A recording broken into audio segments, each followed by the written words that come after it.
Tere tulemast kuulama juhtimisprogrammi Phoenix podcasti. Minu nimi on Ülle. Ja mina olen Irene. Tänane podcast on pühendatud, nii nagu ka meie programm, juhtimisteemale. Just, et mõtlesime, et teeme sellise arutelu juhtimise teemal, mis toob välja siis kõik sellised olulisemad kohad. Ja kust otsast me alustame? Alustame usaldusest. Ja ma arvan, et see on väga hea teema, sellepärast, et ükski meeskond ilma usalduseta ei toimi ja ükski juht ei saa olla hea juht, kui ta ei tegele usalduse loomisega oma tiimis. Absoluutselt, sest sealt tuleneb ju ka kõik see juhtimisjulgus. Aga ma ei tea, kui ma võtsaks nagu niimoodi, et mis sinu jaoks üldse usaldus on juhina?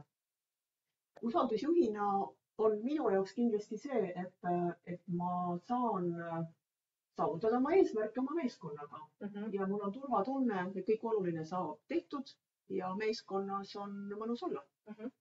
Mina olen alati nagu usaldust vaadanud niimoodi, et see on põhialus, tuginedes ka oma kogemusele, et kui sul ei ole tiimis usaldust, siis sul tegelikult ei teki ka mitte midagi muud. Et ilma usalduseta on sul hirm konfliktide ees, ilma usalduseta meeskonnas pühendumust, sul ei ole inimestel soovi midagi teha ja tegelikult nad ju ei ava ka ennast.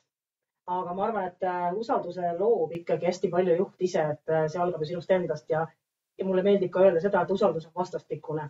Et ei saa olla nii, et mina sind usaldan ja sina mind ei usalda. Et tegelikult on see, et me mõlemad peame looma seda usaldustunnet. No ja see lähebki edasi teemana autentsuse peale, et kes sa oled juhina ja kes sa oled inimene. Kas sa julged ennast usaldada ja kas sa julged oma meeskonda. Ka see meeskonna usaldamine ei tule alati nii lihtsalt, sest et mõtleks ka võib-olla ka tippjuhtidel eriti see latt on nii kõrgel, et sa ootad seda maksimaalset tulemust ja siis tundub ikkagi väga sageli, et meeskond ei suuda neid ootusi täita. Ja tekibki vastastikku selline usaldamatus, et meeskond näeb, et tippjuhi ootused on nii kõrged ja vastupidi tippjuht näeb, et meeskond ei suuda neid ootusi realiseerida ja nii see ratasvahel käima läheb. Mis sinu kogemus ütleb, et kuidas juht saaks seda usaldust luua? Et on sul nagu mingisugused teadlikud nagu soovitused, mida siis konkreetselt teha? No mina olen ikkagi alati öelnud, et õiged inimesed õigete kohtadel on kõigepealt. Tegemas õiget asja. Tegemas õiget asja, eks ole, et need on kompetentsid. Ja kui kompetentsi ei ole, siis tulebki vaadata, mis on eesmärk ja õpetada inimesi. Ja õpetada on läbi kaasamise, eks ole. Ja sealt see meeskonna kasv nagu edasi areneb. Ja. Mina olen hästi sellise, kuidas ma ütlen, nagu autentse ja sellise nagu juhtimise pooldaja, et ma olen alati nagu öelnud ka, et ole see, kes sa oled. Ma olen proovinud ise läbi oma kogemuse kunagi noorena olla juht ja kui sa käid koolitusel läbi ja sulle öeldakse, et juht peab oskama seda, ta peab tegema seda, tal peavad olema need võtted ja need teadmised. Ma mäletan nii hästi, kuidas ma üritasin olla keegi teine.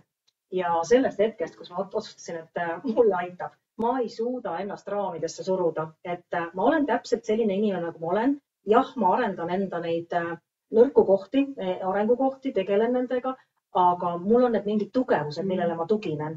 Ja sellest hetkest tegelikult ma sain aru, et oluliselt lihtsam on, sest et sul ei ole nagu mingit mudelit, kus sa pead läbi pugema, vaid sa oled see, kes sa oled ja sa kasutad neid samu võtteid ja seda enda, kuidas seda isiklikku nagu mina ja sa juhid läbi selle. Ja see on alati nagu mulle nagu selline, et natuke ka selline autentne juhtimisviis on ja, et sa juhid, sa leiad ise enda stiili ja oma viisi. Ja väga paljudel on öelnud ka, et ei ole mõtet nagu kellegi moodi olla. Et võtta see, mis sulle sobib. Ja see ongi ka üks selline soovitus, et koosta selline enda juhtimismudel, nii nagu või selline nagu mudel, mandaadiks või kuidas keegi teda nimetab, aga et sul oleks nagu mingisugused põhimõtted, mille järgi sa juhid. Et siis on lihtsam võib-olla ka sellistes keerulistes olukordades teha otsuseid, langetada iseenda jaoks. Ma arvan, et kõigepealt algavadki need otsused ju iseenda sees. Ja minu jaoks oli võib-olla selline väga alguse juhtimiskogemus, kui ma esimeses tippjuhtkonnas olin, et siis ka selline erinevatele ootustele vastamine kuidagi hakkas üle jõu käima ja ausalt öeldes närvidele ka, eks ole. Ja üks väga hea, väga kogenud juht ütles mulle nii, et tead Ülle, väga lihtne põhimõte. Proovi olla see, kes sa oled ja et sa teed kõike vastavalt oma väärtustele. Kui sa õhtul koju lähed ja endale peeglis tahad otsa vaadata ausa näoga, siis sa oled väga õieti teinud. Ja sealt, see on kõige lihtsam asi ja kõige parem soovitus mulle, mis iganes juhtimiskoolitustelt, ikkagi need praktilised asjad. Sa tõid mängu sõnaga väärtused ja vot see on ka üks eriti oluline asi. Mina olen alati nagu proovinud seda põhimõtet rakendada, et kui ma uude meeskonda lähen, see on esimene asi, mida ma alati teen, et ma ütlen inimestele, et kes ma olen, mis mulle meeldib, mis mulle ei meeldi, millised on minu väärtushinnangud, mis mulle päriselt korda läheb ja mis mind tegelikult päriselt nukraks teeb ja mida ma absoluutselt ei tolereeri. See on alati see koht, kus inimesed nagu kuulavad, mõtlevad, okei, et niimoodi ausalt nagu ütlebki välja ja mis on nagu eriti tore, et kui sa nagu mingid põhimõtted välja tood oma väärtustest lähtuvalt, et näiteks seesama, ma olen alati inimestele öelnud, et ei ole oluline see, mis kell sa tuled, mis kell sa lähed, vaid oluline on see eesmärk, me lepime selle kokku ja ma päriselt ei hakka kedagi kontrollima, mis kell te tööle tulete või mis kell te ära lähete. Ja hästi tore on nagu alguses ikkagi inimesed ei usalda sind, kontrollivad, vaatavad, kas sa ikkagi päriselt, kas su sõnad ja teod lähevad kokku. Ja siis on tore, kuidas nad vaatavad, et okei, ta ei käigi vaatamas, et ongi päriselt nii. Ja see on jällegi see koht, mis on hästi tähtis, et sa võtad nagu iseenda natukene ka lahti, avad inimestele ja peale seda tegelikult avavad nemad, kui nad saavad aru, et see on usalduslik keskkond. Jah, et väärtuste, võib-olla seda väärtuste poolt vahel alahinnatakse, kuidagi mõeldakse, et visioon ja väärtused, et need on mingi sellised iganenud mingisugused meetodid, aga see päriselt ka töötab. Ma ütleks, et kui asjad lähevad kõik väga hästi, et siis võib-olla ei olegi kõiki neid asju nagu vaja esile tuua, aga alati ei lähe hästi. Et ettevõtetes on kriisid, on ootamatused ja vot see väärtuste teema tuleb väga hästi välja just siis, et kas juht on nendega tegelenud või ei ole, eks ole. Ja siis sellisel juhul on, kas meeskond on ühe asja eest väljas või ajab igaüks oma asja, eks ole. Et kas on usaldus või ei ole, või siis kas me töötame ühtse meeskonnana või hakkab igaüks nagu iseenda siis sellist identiteeti kaitsma või tõestama. Ja samas on ju see, et väärtustega meeskonnas, miks neid väärtusi töötatakse välja, on ju see, et me tuleme igaühele omad väärtused. Ja mis on hästi tore, et kui me, sa tõid ilusti välja selle, et kui on nagu raske või kui on probleem ja me peame nüüd selle probleemi lahendama, siis igaüks lahendab selle probleemi enda väärtustest lähtuvalt. Ja kui me nüüd küsime, et okei, aga millised on meie ettevõtte või millised on meie meeskonna väärtused, siis minul on olnud päris tore juhus, kus me konkreetset otsust vastu võttes 7 juhtkonna liiget ei jõudnud kokkuleppele. Me olime sunnitud hääletama selle otsuse üle ja me hääletasime igaüks tegelikult enda väärtusest lähtuvalt. Ja see oli see koht, kus me vaatasime otsa, et okei, et ettevõtte väärtused on sellised, et järelikult me peame selle otsuse selliselt tegema. Sest seda on kõige lihtsam inimestele seletada. Nii et jah, mina ka hästi nagu pean lugu väärtustest ja mitte sellest, et sõnad seinal või mingisugused lahti kirjeldatud laused. See on kõige lihtsam asi. Aga mida me pärast teeme nendega, kuidas me käitume selle järgi? Ja üks teema veel võib-olla, mille ma sisse tooksin, on see sama juhtimisjulgus, mille alusel ka inimesed õpivad juhti usaldama. Et juht on ikkagi loodud, tema roll on loodud selleks, et ta peab andma eesmärgid, ressursid, eks ole, tagama, et tööd on. Ja sellel hetkel, kui meeskond või kui on vaja teha otsust, eks ole, et siis vaadatakse juhi otsa. Ja kas juht siis julgeb selle otsuse teha või ei julge. Ja sealt nagu kasvab ka minu arust usaldus, et kas ma saan oma juhti usaldada. Et näiteks näide, eks ole, tehakse suur töö ära ühe projekti nimel, pool meeskonda töötab ja siis jõuab see nagu ühel hetkel juhi lauale ja juht vaatab, et oi, sellisena vist see asi ikkagi ei lähe, eks ole, et me ei saa ülevalt nagu võib-olla otsust ja jätab selle otsuse ise tegemata või kuhugi õhku.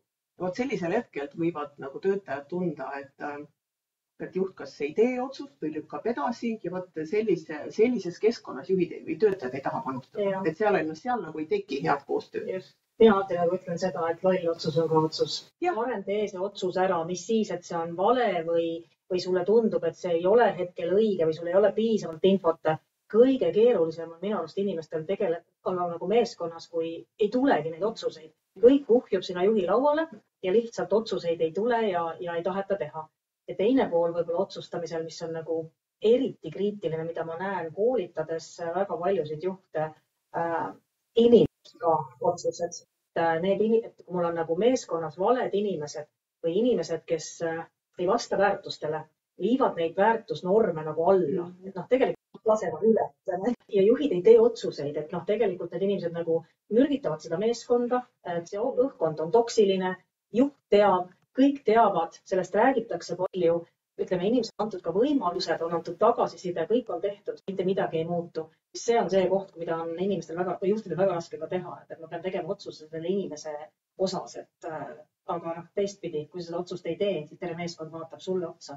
Miks sa ei tee oma juhi tööd? See on sul palga sees. Ja, seda öeldakse, et ma olen ikka nii autojuhtimise kui muidu juhtimise juures pidanud silmas, et kui juhid, siis ära karda ja kui kardad, siis ära juhi. Just. Et kõik ei pea saama juhtideks. Jah, mina arvan ka ja eriti veel, kui nüüd tuua siia juurde, et väga tihti ju juhtub see, et head spetsialistid edutatakse juhtideks, esmatasandi juhtideks. Tahavad nad seda või ei taha? Loomulikult nad tahavad ja mul on üks tore lugu, kus oli väga ammune lugu, kus inimene tegelikult oli väga hea spetsialist ja siis ta vaadati, et ta ilmselt saab päris hästi selle juhtimisega ka võiks hakkama saada, et tundub selline inimene ja ta pandi juhiks ja ei läinud see juhtimine hästi, meeskond oli rahulolematu, ta ise ka nagu väga õnnelik ei olnud, aga ega ta seda välja ju ei öelnud. Ja me olime hädas selle juhi küll me koolitasime teda, küll me toetasime, ta vist isegi tal oli nagu sel ajal mentor keegi. Ja mitte midagi ei muutunud. Ja ühel hetkel siis otsustasime siis, et me teeme selle vangerduse ja muudame siis seda rolli ja teeme ta siis nagu eksperdiks või teaspetsialiks, kelleks me nimetasime. Siis ma teen selle juhiga jutuajamise ja see juht ütleb nii toredasti, et tead, ma ei taha üldse juht olla, ma pole kunagi tahtnud, mul tegelikult ei meeldi üldse inimesed. Ma küsin, miks sa selle positsiooni vastu võtsid? Ei loomulikult kõrge palk ja ametiauto ja mis ma oleks pidanud jätta võtmata, et ja seesama ka julgus tegelikult öelda, et ma ei ole juht ja must ei saagi juhti ja ma ei tahagi. Ja, et kindlasti just see ei ole ka ainult võib-olla need hüved.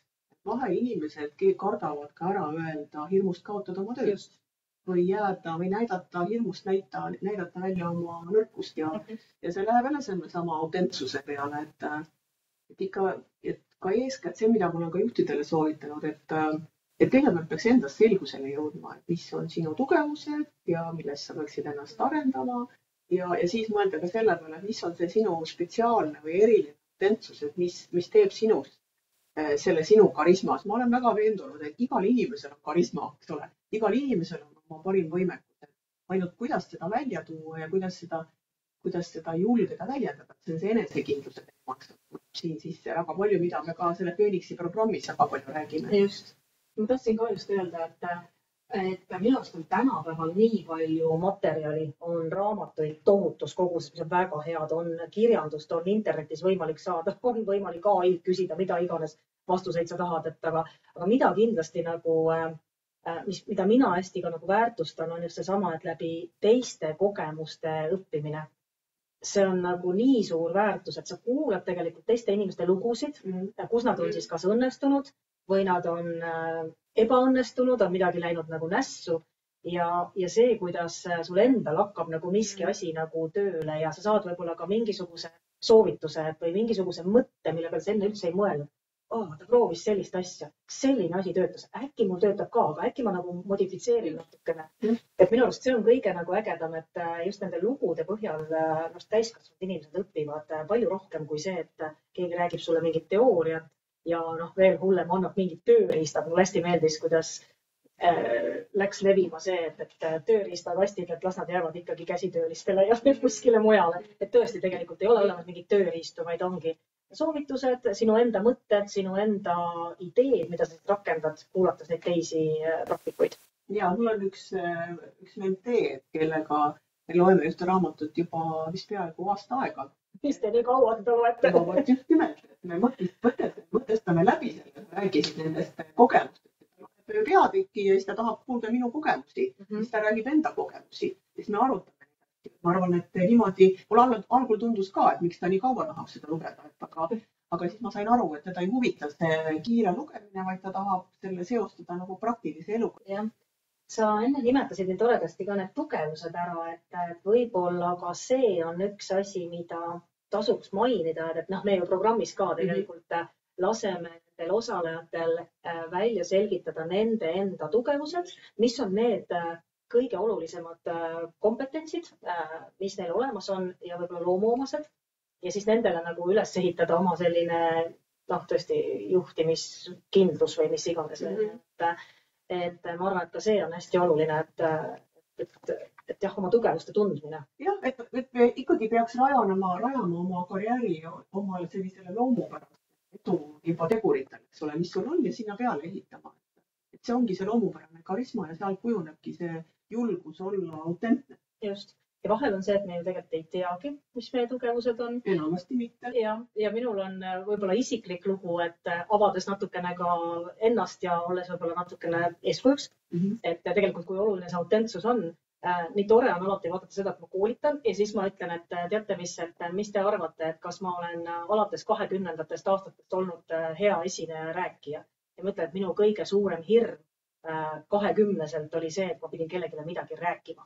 Toimus osakonna koosolek ja minu kord oli ja ma pidin sõnastama midagi, et mis ma tegin eelnädal ja mida ma teen järgmine.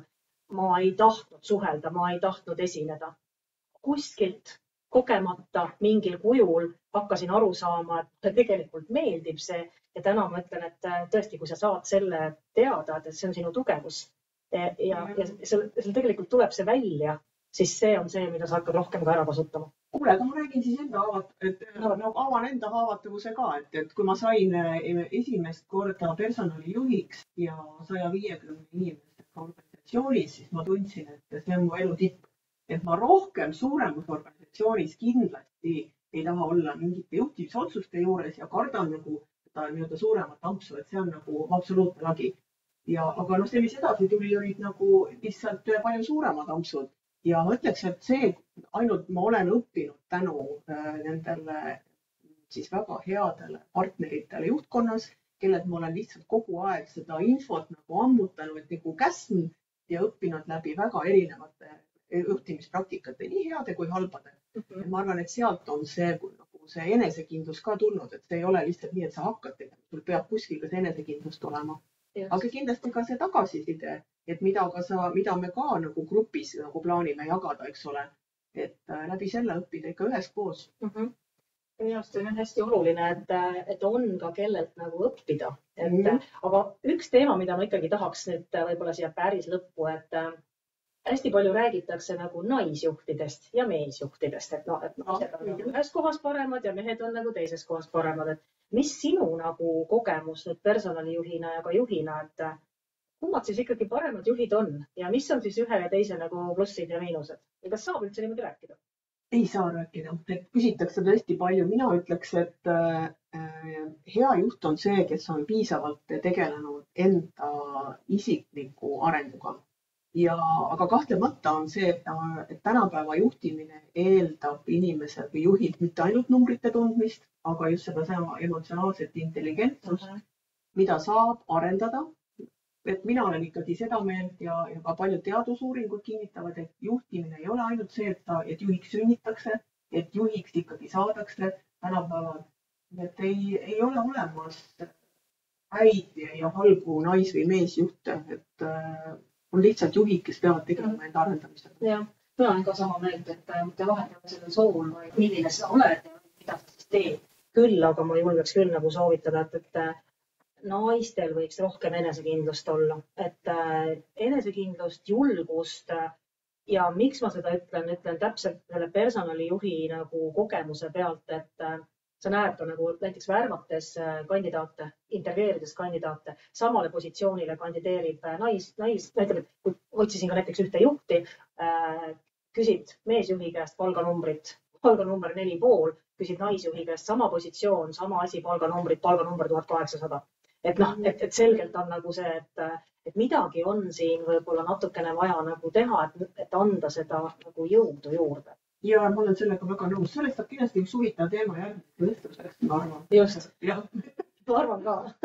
Aga kui sa ütlesid, et mida naistel võiks olla rohkem, siis mõtlen, et jällegi meesjuhtidel või need juhid, kellel on võib-olla ratsionaalsel pool nagu tugevam, et jällegi seal võiks nagu natukene pöörata tähelepanu selle empaatia. Seda on vaja. Seda on vaja tänapäeva juhtimises. Ükskõik mis tasandil. No vot, ma arvan, et me oleme nüüd nagu mingisugused jupid siin läbi hekseldanud nendest teemadest kindlasti räägivad ju meie enda praktikud selles Phoenixi programmis ja ma väga pikisilmi ka ise ootan seda, et saaks neid uusi kogemusi ja neid lugusid jälle kuulata. Nii et ikka tee seda, mis sulle endale meeldib, eks ole? Jah. Nii et igal juhul täname kõiki kuulajaid ja kellel on tõesti tekkis mingi huvi, et millest need kaks naist siin nüüd räägivad, et kust seda infot saab, siis saab uurida seda programmi meie kodulehelt ja uurige järgi. Nii et aitäh! Ja meid leiab ka LinkedInist.